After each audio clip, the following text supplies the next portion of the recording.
អានោះខ្វេះគូតអូនអាចចង្រៃខ្វេះទេ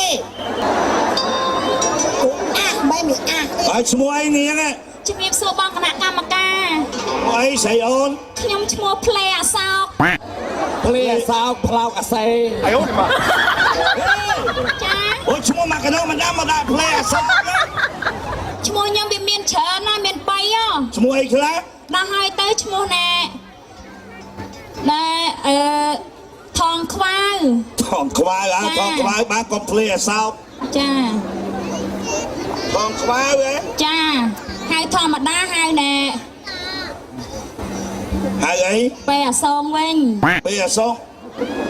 បងអាសេបងវាអាយុម៉ែនអាយុ57សុំទីពេទ្យណាដាក់អាយុ57ស្រីអូនដាក់អាយុ18ចាអត់តបងគណៈកម្មការអូយចាស់ណាស់ចាំមកពេចឃើញស្រីស្អាតចឹងអាចច្បាក់